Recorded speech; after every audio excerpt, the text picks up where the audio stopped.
नमस्कार दोस्तों।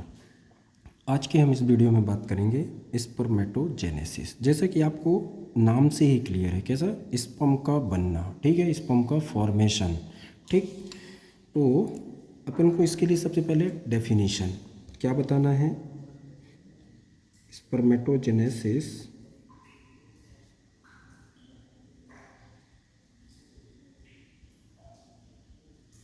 Is a process of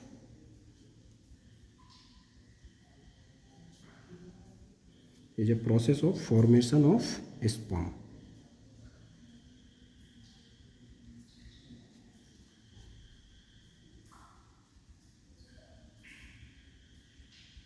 ये एक पार्ट क्या है, स्पर्मेटोजेनेसिस कौन सी प्रोसेस होती है, स्पर्म के फॉर्मेशन की। कहाँ से, फ्रॉम, कहाँ से, स्पर्मेटोगोनिया, स्पर्मेटोगोनिया। और ये कहाँ पर होती है स्पर्मेटोगोनिया, इन सेमिनिफेरस ट्यूब्यूल, सेमिनिफेरस ट्यूब्यूल्स। और ये सेमिनिफेरस ट्यूब्यूल कहाँ होती हैं भाई, टेस्टिस में, ऑफ टेस्टिस।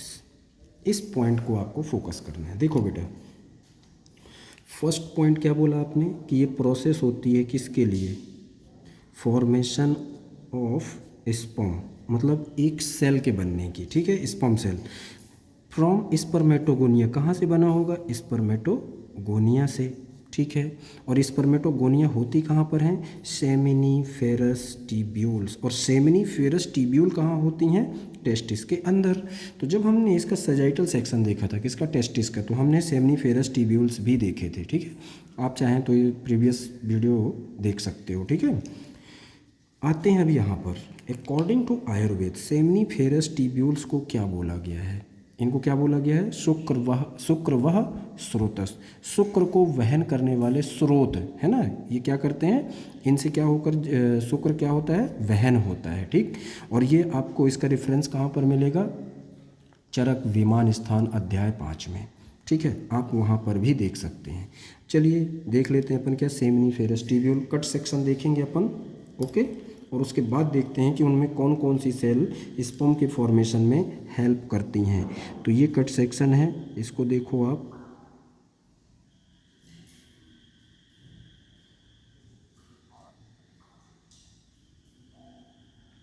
ये एक सेमिनिफेरस ट्यूब्यूल,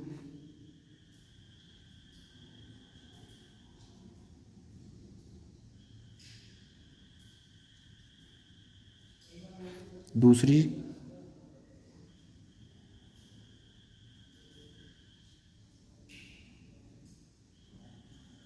और ये तीन सेमिनिफेरस ट्यूब्यूल को अपन ने कट करके देख रहे हैं, ठीक है ना। यहाँ से अपन देखेंगे कि इनमें कौन कौन सी सेल पाई जाती हैं। पहली सेल, कुछ तो आपको ये बड़ी सेल मिलेंगी, ये बड़ी बड़ी सेल, ये इनको क्या बोलेंगे अभी अपन देखते हैं, ठीक है। पहले मैं यहाँ पर फिल कर देता हूँ, फिर उसके बाद अपन आगे चलते हैं।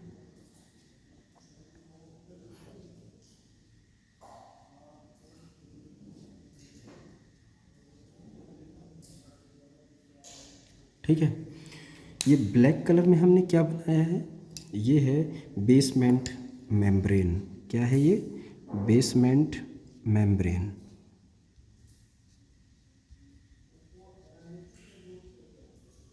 और ये सेल कौन, क्या है ये स्ट्रक्चर, सेमिनिफेरस ट्यूब्यूल्स। ये क्या है, सेमिनिफेरस ट्यूब्यूल्स हैं, ठीक है। तो इतना तो आपको क्लियर हो गया। ये कौन सी सेल है, अब इनमें एक और टाइप की सेल पाई जाएंगी अंडर द बेसमेंट मेम्ब्रेन। ये सेल, ये कौन सी सेल होंगी, वो छोटी दिखाई दे रही है ना, समझ में आ रहा होगा आप लोगों को।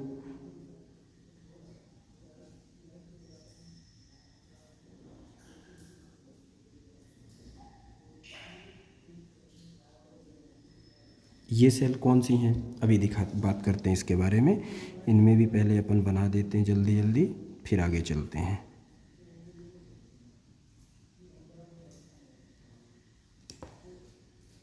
ये कंप्लीट हो गया अपना डायग्राम। अब इसमें अपन पता कर लेते हैं कि इसमें कौन कौन सी सेल हैं। ये जो ब्लू कलर में ये बड़ी बड़ी सेल हैं दिखाई दे रही हैं, कॉलम टाइप की, है ना। ये कौन सी सेल हैं? ये हैं सर्टोली सेल। कौन सी सेल हैं ये? Sertoli cell. Sertoli cell. और इनको और किस नाम से जानते हैं अपन? सर्टोली सेल को नर्स सेल। ये न्यूट्रिशन प्रोवाइड करने वाली सेल होती हैं। ये कब करेंगे ये अभी अपन देखेंगे। दूसरा, ये ग्रीन कलर में कौन सी सेल हैं भाई? ये छोटी छोटी सेल्स हैं, ये बेसमेंट मेम्ब्रेन से लगी हुई, अंडर द बेसमेंट मेम्ब्रेन। ये सेल स्पेशल टाइप सेल, क्या कहते हैं इनको? ये हैं हमारे, ये कौन सी सेल है? Seminiferous tubule. और ट्यूब्यूल के अंदर कौन सी सेल हैं? ये बेसमेंट मेम्ब्रेन के ठीक अंदर कौन सी हैं? स्पर्मेटोगोनिया।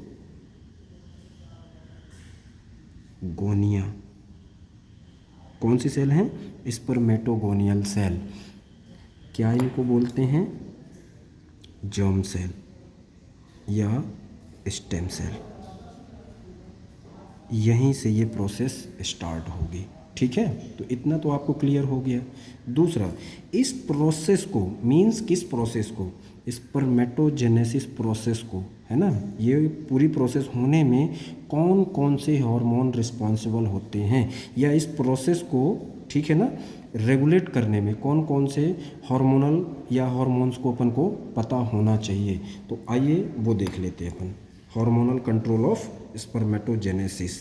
सिंपल सी बात है बेटा, ये स्ट्रक्चर एक देखो आप,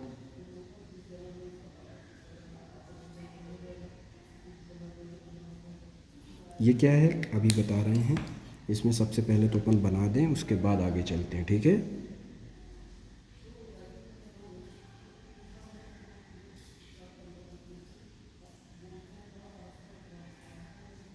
अब तो क्लियर हो गया होगा क्या है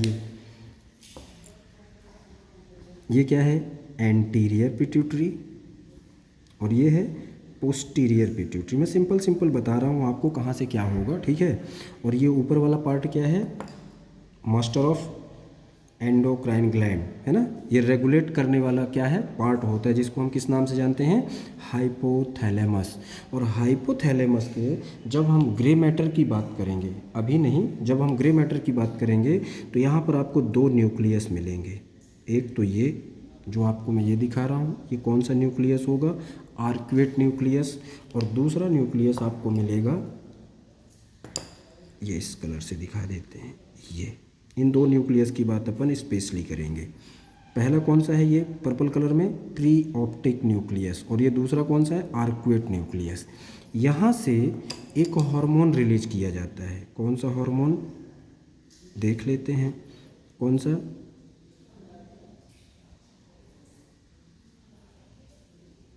GnRH, गोनाडोट्रोपिन रिलीजिंग हार्मोन। और ये हार्मोन बाया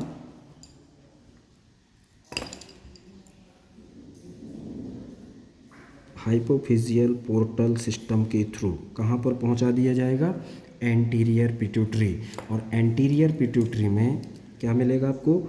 गोनाडोट्रोप्स। ये क्या है? गोनाडोट्रोप्स, ठीक है। और एंटीरियर पिट्यूटरी से दो गोनाडोट्रोपिन रिलीज किए जाएंगे। कितने? एंटीरियर पिट्यूटरी से 2 गोनाडोट्रोपिन्स, गोनाडोट्रोपिन्स हार्मोन रिलीज किए जाएंगे। कौन से हैं उनका नाम बता दो भाई, ये यहाँ पर आप बता दो, सिंपल।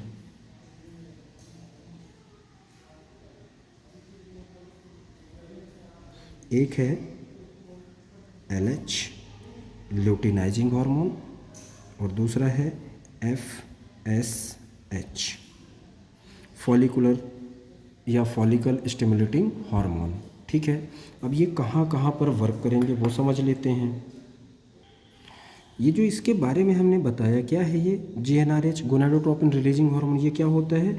ये पूरी स्पर्मेटोजेनेसिस को रेगुलेट करता है, ठीक है ना।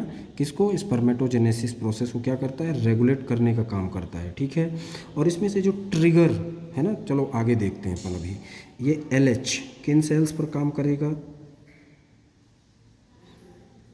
वो सेल्स भी देख लेते हैं। तो यहाँ पर मैं दिखा देता हूँ आपको, ये कौन सी सेल है भाई, ये सेल देखिए आप, यहाँ पर कुछ ब्लड वेसल्स भी होंगे, ठीक है ना। और ये क्या, कौन सी सेल है, अभी देख लेते हैं कौन सी है ये सेल, लेडिक सेल।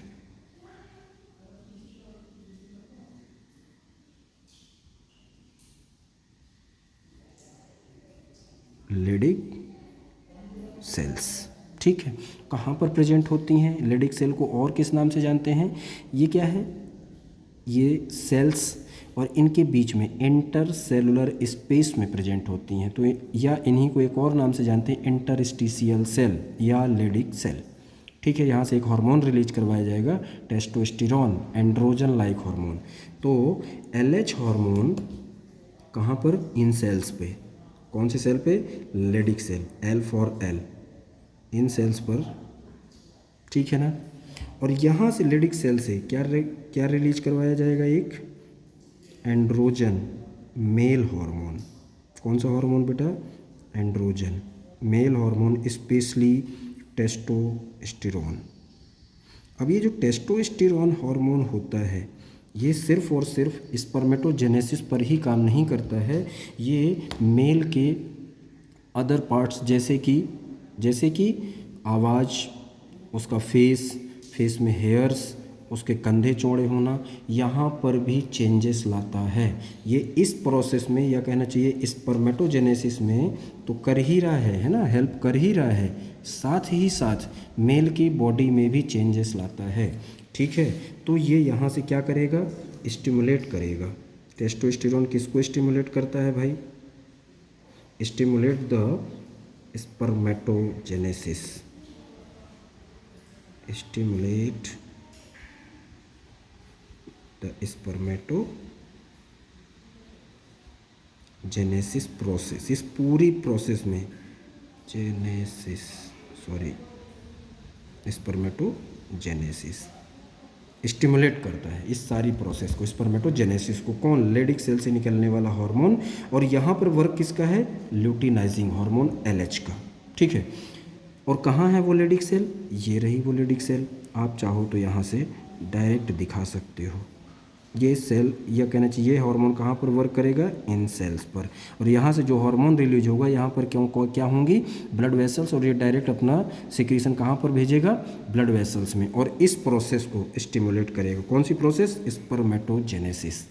ये तो हुआ एक पार्ट। दूसरे पार्ट में आ जाते हैं एफएसएच में। एफएसएच कहाँ पर वर्क करेगा भाई, किन सेल्स को, एक सपोर्टिंग सेल होती है, न्यूट्रिटिव सेल होती है, कौन सी, सर्टोली, ये रही सर्टोली। और ये कब, कौन सी प्रोसेस को, स्पर्मियोजेनेसिस। अपन देखेंगे जब स्पर्मेटिड से स्पर्म बनने की प्रोसेस, मतलब वहाँ न्यूट्रिशन की ज़रूरत होगी, तो सर्टोलाई सेल्स पर कौन काम करता है, एफएसएच, फॉलिकुलर या फॉलिकल स्टिमुलेटिंग हार्मोन, ठीक है। तो उसके जब देखेंगे अपन की उसके स्ट्रक्चरल चेंजेस में, तो उस प्रोसेस को क्या बोलते हैं, स्पर्मियोजेनेसिस। मीन्स ये हार्मोन कहाँ हेल्प करेगा, स्पर्मियोजेनेसिस में,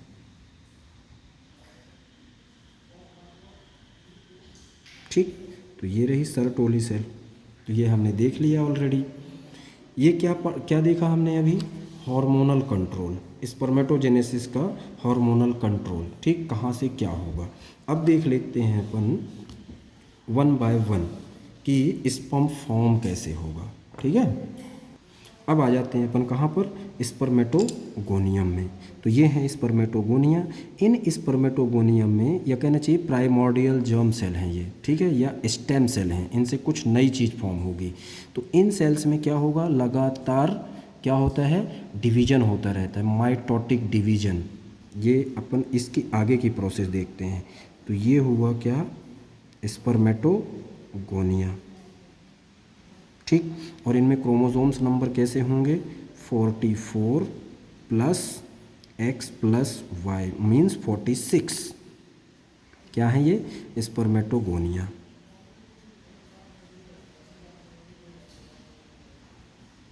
ठीक है।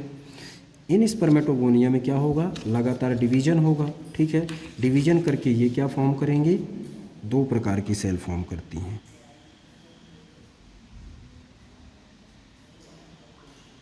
और कौन सा डिवीज़न करेंगी ये? माइटोसिस। ठीक है, तो इससे बनेगी एक ये सेल और दूसरी ये सेल। पहली वाली कौन सी सेल है, दूसरी वाली कौन सी है? चलिए बता देते हैं अपन। ये क्या है? टाइप ए, और ये क्या है? Type B. इनमें क्रोमोसोम्स नंबर कैसे होंगे? बराबर होंगे। तो ये 44 प्लस एक्स प्लस वाई, और ये भी 44 plus X plus Y, means 46। ये जो टाइप ए सेल है, इसमें ये एबिलिटी होती है कि ये पुरानी वाली सेल की जगह ले लेती है, जिससे ये प्रोसेस लगातार चलती रहे। तो इसको यहाँ पर दिखा दो आप कि ये इसकी जगह ले लेगी और इस प्रोसेस में हेल्प करेगी। तो टाइप ए सेल में ये एबिलिटी होती है। ओके, अब आते हैं अपन टाइप बी सेल में। ठीक है, टाइप बी सेल में क्या होगा? माइटोसिस। ठीक है, और एक बड़ी सेल फॉर्म होगी, ये थोड़ा सा बड़ी सेल होगी ये। ठीक है, ये क्या हुआ? माइटोसिस। और माइटोसिस का रिजल्ट क्या है? ये सेल। और ये सेल क्या है? Primary spermatocyte. ये क्या है? Primary spermatocyte. क्या फॉर्म हुई? Primary spermatocyte. टाइप बी में क्या हुआ? Mitosis division. यहाँ पर आप बता दो कौन सा डिवीजन हुआ इसमें? माइटोसिस। और इस माइटोसिस का रिजल्ट क्या हुआ? Primary spermatocyte. ये यहाँ से यहाँ तक की एक फेज़ है जिसको हम क्या बोलते हैं? Growth phase. कौन सी फेज़ है ये? Growth phase. और ये कौन सी फेज़ थी? Multiplication phase. तो ये मल्टीप्लिकेशन फेज़, और यहाँ से ये इस प्राइमरी स्पर्मेटोसाइट बनने की प्रोसेस को क्या बोलते हैं अपन? Growth phase. उसके बाद क्या होगी? Maturation phase. प्राइमरी स्पर्मेटोसाइट्स की बात करें तो इसमें जो क्रोमोसोम्स नंबर होंगे वो कैसे होंगे? देखो, माइटोसिस डिवीजन होगा तो सिंपल सी बात है, 44 plus X plus Y means 46 chromosomes होंगे। यहाँ पर ध्यान देना है कि ये जो सेल बनी है ये कैसी सेल है? Largest germ cell. कहाँ पर? इस सेमिनिफेरस ट्यूब्यूल में सबसे बड़ी सेल होती है। यहाँ पर आपको 1 मार्क्स का क्वेश्चन पूछा जा सकता है कि सेमिनिफेरस ट्यूब्यूल्स में सबसे बड़ी जर्म सेल्स होती है, तो आपका आंसर होना चाहिए प्राइमरी स्पर्मेटोसाइट्स। ठीक, क्लियर इतना? तो ये ग्रोथ फेज़ हो गई, उसके पहले मल्टीप्लिकेशन फेज़ हो गई। नेक्स्ट फेज़ में चलते हैं अपन अब। ठीक है, इसके बाद होगा क्या इन सेल्स में? मैचुरेशन, मीन्स मैचुरेशन फेज आएगी। ठीक है, तो इस सेल में अब क्या होगा? Meiotic division. कौन सा डिवीजन होगा? मियोटिक डिवीजन इस सेल में। ये बड़ी सेल है, ठीक है, ध्यान रखना। मियोटिक डिवीजन जब होगा, मियोटिक फर्स्ट, तो मियोटिक फर्स्ट में क्या होता है भाई? ये हमको पता होना चाहिए। क्रोमोसोम्स नंबर का रिडक्शन होगा। तो इससे कितनी सेल बनेंगी? 2 सेल ही बनेंगी। एक सेल ए और दूसरी सेल ये। सॉरी, छोटी बड़ी हो गई थोड़ा सा, आप टेंशन मत लेना, एक समान होती हैं। ठीक है, ये क्या कहलाती हैं? ये cell secondary spermatocyte. Secondary spermatocytes. ठीक है, अब इनमें क्रोमोसोम नंबर क्या बोला हमने? कौन सी प्रोसेस है ये? Meiosis first. मियोसिस फर्स्ट हुआ यहाँ पर इन सेल्स में। तो ये क्या हो गया? क्रोमोसोम्स नंबर क्या हो जाएंगे? आधे हो जाएंगे, हाफ हो जाएंगे। तो कैसे हो जाएंगे? आप चाहो तो 23x लिख सकते हो, या जैसे मैं लिख रहा हूँ तो ऐसे भी लिख लो, 22 प्लस एक्स, 22 प्लस वाई। ये हो गया, रिडक्शन हो गया। नेक्स्ट प्रोसेस क्या होगी? इन सेल्स में मियोसिस तो होगा, मींस मियोसिस सेकंड। और मियोसिस सेकंड को क्या बोलते हैं? देखो, पहले देख लो, उसके बाद अपन आगे चलते हैं। ये प्रोसेस,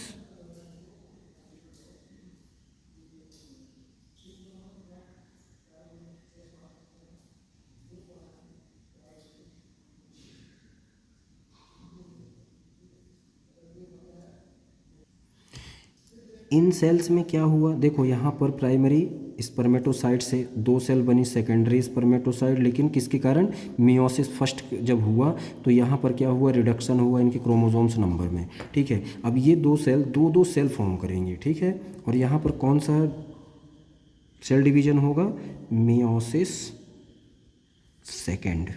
और मियोसिस सेकेंड को हम कौन से इक्वेशन के नाम से भी जानते हैं, किस डिवीजन के नाम से जानते हैं, इक्वेशनल मियोसिस। इसमें क्या होगा, क्रोमोसोम्स नंबर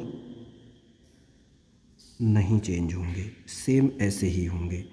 तो पहली सेल, दूसरी सेल, और यहाँ पर पहली सेल और ये दूसरी सेल, ये क्या फॉर्म हुई, 4 सेल। इन 4 सेल को हम किस नाम से जानते हैं बेटा, स्पर्मेटिड। क्या फॉर्म हुए, स्पर्मेटिड। और इनमें जो क्रोमोसोम्स नंबर होंगे वो कैसे होंगे, 22 plus X, 22 plus X, 22 plus Y, 22 plus Y. ये कौन सा डिवीजन हुआ, इक्वेशन डिवीजन, इक्वेशनल मियोसिस। और ये कौन सा हुआ, रिडक्शन ऑफ क्रोमोसोम्स। इसमें क्रोमोसोम्स की संख्या आधी आधी रह गई और यहाँ पर कोई भी रिडक्शन नहीं हुआ। इस प्रोसेस को बोलते हैं इक्वेशनल मियोसिस। ठीक है, तो ये क्या फॉर्म हो गए, स्पर्मेटिड। अब स्पर्मेटिड, ये यहाँ तक की जो प्रोसेस है ये क्या कहलाई, यहाँ से और इस प्रोसेस को, मतलब मियोसिस फर्स्ट से लेकर मियोसिस सेकेंड तक, ये कौन सा फेज होगा, मैचुरेशन फेज। कौन सी फेज, ये ग्रोथ फेज होगी फर्स्ट, सेकेंड क्या हो गई, मैचुरेशन फेज। ये हो गया भाई सेकेंड। तीसरे पॉइंट में क्या होगा, स्पर्मेटिड से देखो बेटा क्या फॉर्म होंगे। अब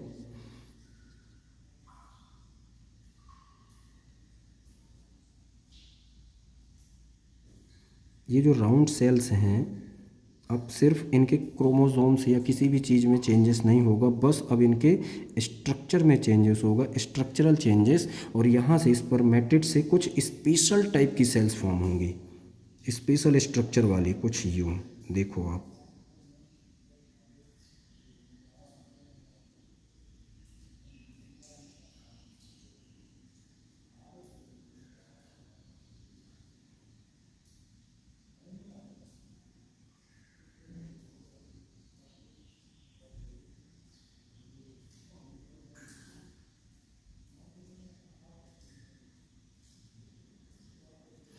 ये स्ट्रक्चर फॉर्म होगा। इसका अपन अभी एक को जूम करके देखेंगे अपन कि क्या क्या है ये क्या स्ट्रक्चर है, spermatozoa. 22 plus X, 22 plus Y, ये क्या है, स्पर्मेटोजोआ। ठीक है, यहाँ पर स्पर्मेटिड से स्पर्मेटोजोआ फॉर्म होने की प्रोसेस क्या कहलाती है, मेटामॉर्फोसिस। यहीं पर किन सेल्स का काम होता है भैया, सार्टोली सेल न्यूट्रिशन प्रोवाइड करेंगी और इन राउंडेड सेल में क्या हो गया, ये चेंजेस हो गए। तो ये कौन सी प्रोसेस है, मेटामॉर्फोसिस,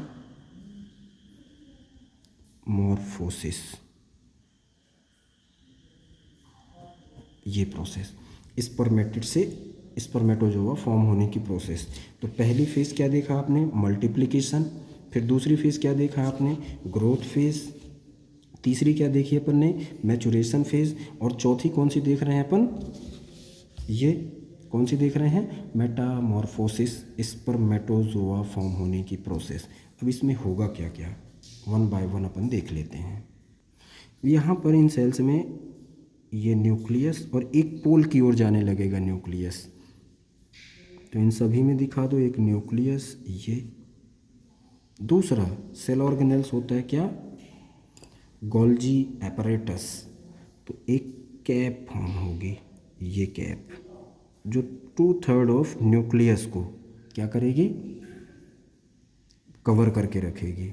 ठीक है, बस इसके स्ट्रक्चर में अब चेंजेस आएगा, बाकी और कुछ भी नहीं होगा। ठीक है ना, मतलब डिवीजन कहाँ तक हो गया, स्पर्मेटिड तक। मतलब स्पर्मेटिड जो फॉर्म हुआ वो डिविजनल है ना, रिजल्ट था।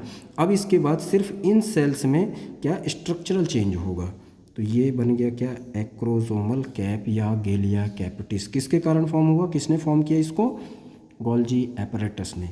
तीसरा पॉइंट पे आ जाते हैं अपन, सेंट्रोमियर। तो सेंट्रोमियर डिवाइड होगा, अभी मैं इसको जूम करके दिखाऊंगा तो आपको पता चल जाएगा, और दो सेंट्रियोल फॉर्म करेगा। कौन कौन से, एक तो प्रॉक्सिमल सेंट्रियोल और दूसरा डिस्टल सेंट्रियोल। एक और पार्ट होगा माइटोकॉन्ड्रिया, और यही नेक पार्ट से ही एक एक्सियल फिलामेंट या फिलामेंट होगा जिसको हम एक्सियल फिलामेंट बोलेंगे। और एक्सियल फिलामेंट में स्पाइरली अरेंजमेंट होगा किसका, मिडल पीस में स्पेशली माइटोकॉन्ड्रिया का। ठीक है, लास्ट में फाइनली ये स्ट्रक्चर फॉर्म हो जाएगा जिसको हम क्या बोलेंगे, स्पर्मेटोजोआ। और ये कहाँ पर रिलीज किया जाएगा, ल्यूमेन ऑफ सेमिनिफेरस ट्यूब्यूल। तो कहाँ है ल्यूमेन ऑफ सेमिनिफेरस ट्यूब्यूल, ये रहा, यहाँ से रिलीज कर दिया जाएगा। तो ये है ल्यूमेन ऑफ, इन सभी में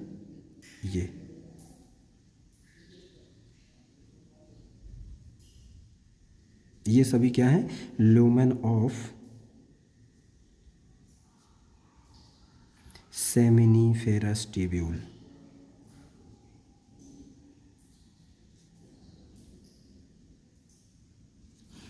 ठीक है, यहाँ से रिलीज़ किया जाएगा फाइनली। ठीक, इतना तो समझ में आ गया, तो आगे चलें। चलो, तो ये तो चेंजेस देख लिया हमने। अब एक सेल को हम जूम कर लेते हैं, ठीक है।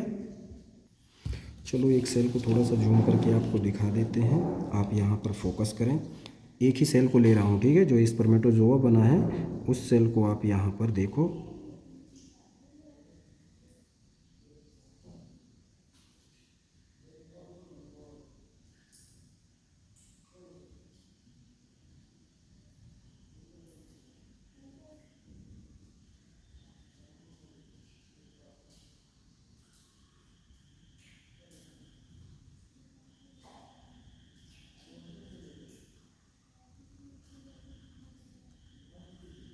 ये एक सेल हमने ले ली, ठीक है। इस सेल में हम सारी चीज़ें व्यवस्थित ढंग से समझेंगे। ये दिख रहा है ना आपको, ये सेम सेल मैंने, ये वाली सेल, ये यहाँ पर इसको जूम कर दिया, ठीक है। तो ये क्या है, स्पर्मेटोजोआ या कहना चाहिए स्पर्म। तो स्ट्रक्चरल चेंजेस हुआ है जिसको हमने क्या बोला है, स्पर्मियोजेनेसिस। वो सारी चीज़ें अपन यहाँ पर देख लेते हैं, ठीक है। तो अब आपसे पूछा जाएगा स्पर्म के पार्ट्स। तो पहला पार्ट क्या है, head of sperm, first head. दूसरा स्पर्म का कौन सा पार्ट, नेक ऑफ स्पर्म। ये कंस्ट्रिक्टेड पार्ट क्या है, नेक। तीसरा ये वाला पार्ट क्या है, मिडल पीस, ये है मिडल पीस। और लास्ट में ये क्या पार्ट है, tail of the sperm, tail. इतनी चीज़ें आपको क्लियर। नेक्स्ट में आइए, ठीक है। अब हमने क्या बोला है, सबसे पहले तो अपन इसकी लेंथ बता देते हैं। इसकी टोटल इस स्ट्रक्चर की कहना चाहिए कितनी लेंथ होती है। तो पहला सबसे इम्पोर्टेंट आंसर कितनी होती होगी भाई, कितनी होती होगी, 50 से 60 म्यू एम। ये म्यू एम इसकी यूनिट है, ठीक है। तो इसकी जो लेंथ है, टोटल लेंथ कितनी है, 50 से 60, 50 to 60 म्यू एम। ओके, ये एक पॉइंट।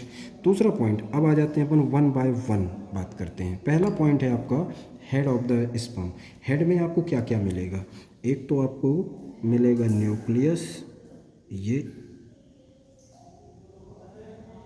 एक स्ट्रक्चर। और दूसरा क्या मिलेगा, हमने क्या बोला, गोल्जी ऑपरेटस से फॉर्म हुआ है जो कौन सा स्ट्रक्चर, ये एक कैप के जैसा स्ट्रक्चर, एक्रोसोमल कैप, ये दूसरा स्ट्रक्चर मिल गया। इनके बारे में बात कर लेते हैं। तो पहला पॉइंट हेड के लिए, इसका शेप कैसा होगा हेड का, पायरीफॉर्म, पायरीफॉर्म, 1 पॉइंट। दूसरा, इसमें इसकी जो लेंथ होगी अकेले हेड की कितनी होगी, 4 म्यू एम, 2 पॉइंट। तीसरा पॉइंट क्या बताओगे, यहाँ पर 2 स्ट्रक्चर मिल रहे हैं, एक तो न्यूक्लियस और न्यूक्लियस में आपको क्या मिलेंगे 23x या 23y, या कहना चाहिए 22। देखो यहाँ पर आ जाओ, या तो 22 प्लस एक्स या 22 प्लस वाई क्रोमोसोम्स कहाँ पर मिलेंगे, न्यूक्लियस में। नेक्स्ट पॉइंट में यहाँ पर और एक स्ट्रक्चर हमने पढ़ा है क्या, ये तो ये क्या है, एक्रोसोमल कैप, एक्रोसोमल या सोमल कैप। इसको एक और नाम से जानते हैं भाई, किस नाम से जानते हैं, गेलिया कैपिटिस। और इसका फॉर्मेशन कहाँ से हुआ, गोल्जी एपरेटस से। ठीक है, यहाँ पर कुछ एंजाइम कंटेन होते हैं या रहते हैं, कौन से एंजाइम होंगे भाई, वेरी इंपॉर्टेंट है बेटा ये एंजाइम, क्योंकि जब आप फर्टिलाइजेशन देखोगे तो इन एंजाइम्स का पता होना वेरी इंपॉर्टेंट है। कौन कौन से एंजाइम होंगे, फर्स्ट ह्यालुरोनिडेज, ये फर्स्ट एंजाइम, और सेकंड एक्रोसिन। ये क्या करेंगे ये एंजाइम, ये ब्रेक करते हैं कोरोना रेडिएटा और जोना पेलोसिडा को। ठीक है, फर्टिलाइजेशन के टाइम पर वेरी इंपॉर्टेंट एंजाइम है, जो कहाँ पर होंगे, एक्रोसोम में। ठीक है, एक्रोसोम ऑफ द स्पर्म। तो ये देख लिया हमने क्या, हेड ऑफ द स्पर्म। उसके बाद नेक्स्ट पॉइंट में आते हैं अपन नेक वाले पार्ट में। नेक में आपको क्या क्या मिलेगा, देखो यहाँ पर आपको सेंट्रोमियर से फॉर्म हुआ है एक स्ट्रक्चर, जिसे हम किस नाम से जानते हैं बेटा, प्रॉक्सिमल सेंट्रियोल। किस नाम से जानते हैं, प्रॉक्सिमल सेंट्रियोल। और दूसरा यहीं से एक फिलामेंट, ये ठीक है, और दूसरा यहाँ पर आपको एक सेंट्रियोल मिलेगा, और ये फिलामेंट कंटिन्यू हो गया कहाँ तक, टेल तक। और ये कैसा सेंट्रियोल होगा, रिंग टाइप। ठीक है, और ये पूरा पार्ट, ये अब आओ यहाँ पर आ जाओ, आप नेक में आते हैं तो हमें यहाँ पर क्या मिला, एक तो ये पार्ट जो सेंट्रोमियर से फॉर्म हुआ, पहला पॉइंट क्या, सेंट्रोमियर से 2 पार्ट, ये 2 पार्ट हुए, एक तो ये ऊपर वाला प्रॉक्सिमल सेंट्रियोल और दूसरा डिस्टल सेंट्रियोल या एनुलर सेंट्रियोल या एनुलस या रिंग सेंट्रियोल। पहला पार्ट हमको क्या मिला, प्रॉक्सिमल सेंट्रियोल, पहला पॉइंट। दूसरा पॉइंट एक्सियल फिलामेंट, तो यहीं से स्टार्ट हो गया एक्सियल फिलामेंट, जो कहाँ कहाँ से गुजर रहा है, देख लो बेटा, मिडल पीस या बॉडी ऑफ द स्पर्म और उसके बाद में टेल ऑफ द स्पर्म, ये दोनों के साथ, ये इन दोनों जगहों से गुजर रहा है। ठीक है, प्लस यहाँ पर और क्या चीज़ बतानी है, इसकी जो लेंथ होती है, किसकी, इस कंस्ट्रिक्टेड पार्ट की लेंथ कितनी होती है, 0.3 म्यू एम। ये 3 पॉइंट आपको यहाँ पर ध्यान रखना है। क्लियर, ये है प्रॉक्सिमल सेंट्रियोल, ये है एक्सियल फिलामेंट और ये है डिस्टल सेंट्रियोल। डिस्टल सेंट्रियोल की भी बात करते हैं, और ये किससे फॉर्म हुआ है, सेंट्रोमियर से। और ये एक्सियल फिलामेंट किससे फॉर्म हुए, फाइब्रिल से। और इनको जब कट करके देखोगे आप तो कैसे दिखेंगे, ये centrally doublet of fibril surrounded by 9 doublet of fibril, है ना। कैसा शेप होगा इनका, पेटल शेप्ड फाइब्रिल होंगे, 9+2 का स्ट्रक्चर मिलेगा। तो यहाँ से अगर आपसे 1 मार्क्स का क्वेश्चन पूछा जा सकता है एक्सियल फिलामेंट से, तो क्या बताओगे आप, 9+2 स्ट्रक्चर। ठीक है, चलो आ जाओ आगे, मिडल पीस। तो मिडल पीस में आपको क्या क्या मिलेगा, मिडल पीस में सबसे पहले आपको क्या बताना है, इसकी सबसे पहले लेंथ बताओगे, तो इसकी लेंथ कितनी होती है, 4 म्यू एम, पहला पॉइंट 4 म्यू एम। ठीक है, एक्सियल फिलामेंट यहाँ से पास हो रहा है, तो यहाँ से बता दो कि क्या पास हो रहा है, एक्सियल फिलामेंट। दूसरा, मिडल पीस और टेल के जंक्शन में आपको क्या मिलेगा, डिस्टल सेंट्रियोल।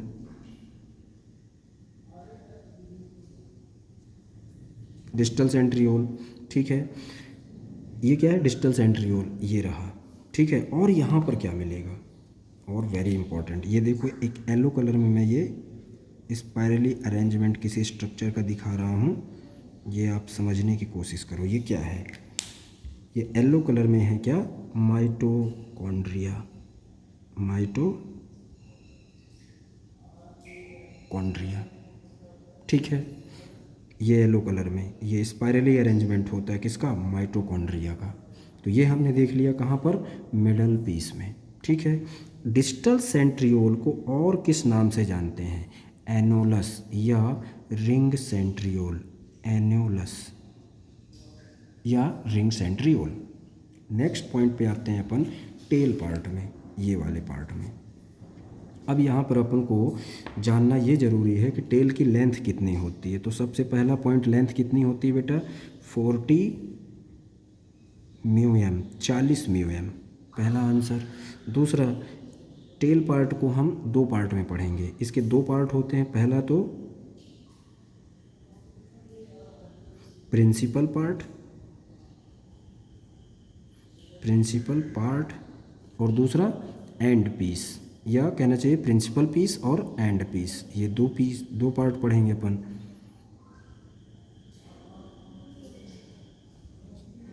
ठीक है, एंड पीस और प्रिंसिपल पीस। एंड पीस और प्रिंसिपल पीस में आपको समझना क्या है? देखो, ये टेल है और ये वाला आउटर कवरिंग क्या है? ये फाइब्रस सीथ। क्या है ये? Fibrous sheath.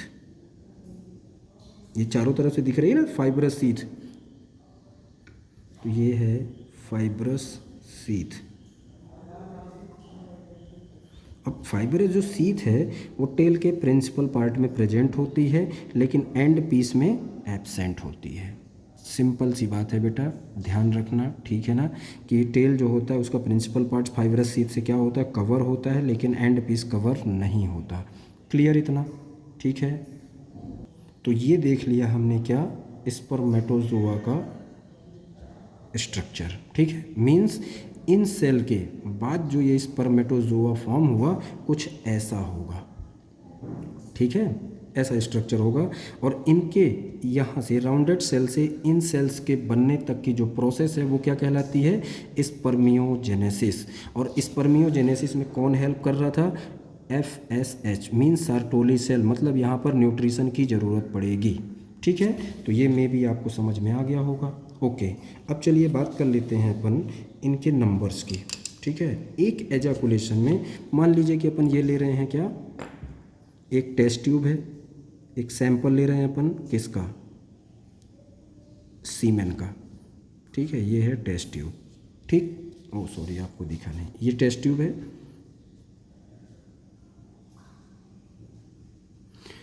इसमें हमने एक सैंपल लिया, ये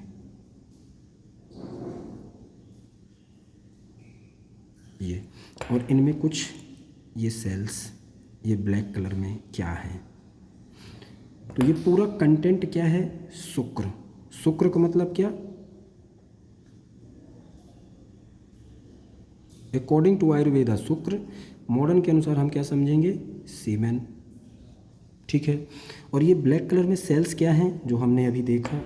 स्पर्म। तो ये हैं ब्लैक कलर में क्या? शुक्राणु। क्या? शुक्राणु या स्पर्म। और हमने अभी प्रोसेस कौन सी देखी? शुक्राणु जनन। तो ये कौन सी प्रोसेस? स्पर्मेटोजेनेसिस, शुक्राणु जनन।